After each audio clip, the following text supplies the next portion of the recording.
चलिए एक और बड़ी खबर आपको बता दें कि गृह मंत्री नरोत्तम मिश्रा का बयान सामने आया है, जिसमें उन्होंने जो जबलपुर में घटना घटी है उसको लेकर दुख व्यक्त किया है।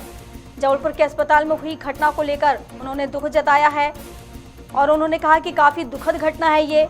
गैर इरादतन हत्या का प्रयास जिन्होंने किया, चारों मालिकों पर मामला दर्ज कर लिया गया है। मैनेजर राम सोनी को गिरफ्तार भी कर लिया गया है।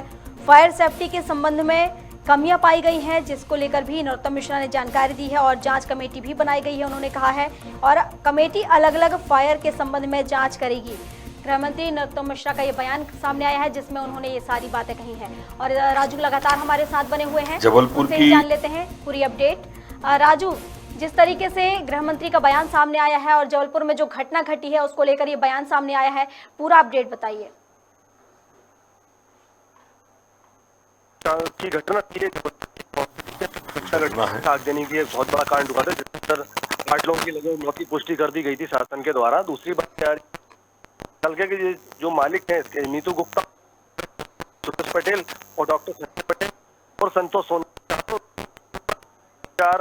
और 308 का मामला पंजीबद्ध कर दिया गया है। ये आईपीसी की धारा होती है और इसके तहत जो राम सोनी की बात की जा रही है, उस राम सोनी को गिरफ्तार भी कर लिया गया है।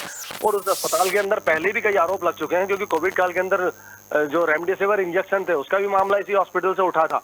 तो ये इस प्रकार की जो लापरवाही बरती गई है, कल के देखने को मिला है कि उसके अंदर जो फायर के जो इक्विपमेंट थे उसमें से किसी प्रकार की कोई चीज इनके पास एनओसी नहीं थी, जो एनओसी खत्म हो चुकी थी। अब सबसे बड़ा सवाल इसके अंदर ये उठता है कि जो मध्य प्रदेश के अंदर 16 नगर निगम है, उन 16 रहते हैं कमिश्नर, और कमिश्नर के अंदर जो आता है तो जो नगर निगम है, वो नगर निगम इसकी जो एनओसी देती है, कोई भी मकान निर्माण करेंगे आप, या बिल्डिंग निर्माण करेंगे या कोई हॉस्पिटल बनाएंगे, कॉलेज बनाएंगे, स्कूल बनाएंगे, इस प्रकार की कोई सी भी बिल्डिंग निर्माण की जो आप अनुमति लेंगे तो उसके अंदर एक अनुमति फायर से संबंधित ही मिलती है, और वो अनुमति 1 वर्ष की 2 वर्ष की रहती है। अब अगर इन्होंने उसकी एनओसी रिन्यू नहीं करवाई, कल जो बात निकल कर आई सामने, तो इन्होंने रिन्यू क्यों नहीं करवाई, विभाग के द्वारा इस पे कार्रवाई क्यों नहीं की गई, और उन्होंने सारी जो चीजें थी वो रखी क्यों नहीं वहां पर। अगर ये सारी चीजें वहां पर होती तो इस प्रकार की घटना जो घटित हुई थी उस पर जल्दी काबू पाया जा सकता था, ना कि फायर ब्रिगेड का इंतजार किया जा सकता था, जितनी जानें बच सकती थी।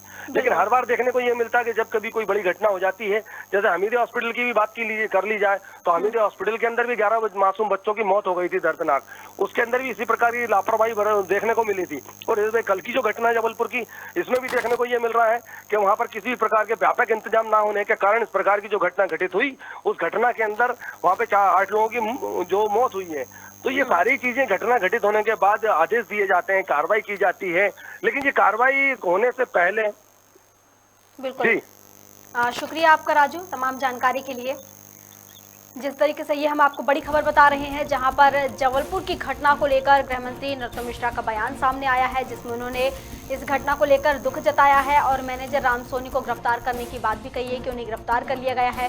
फायर सेफ्टी के संबंध में कमियां पाई गई हैं, जिसको लेकर जांच कमेटी बनाई गई है। और आपको बता दें कि कमेटी अलग अलग फायर के संबंध में जांच करेगी। ये सारी जानकारी गृह मंत्री नरोत्तम मिश्रा ने दी है।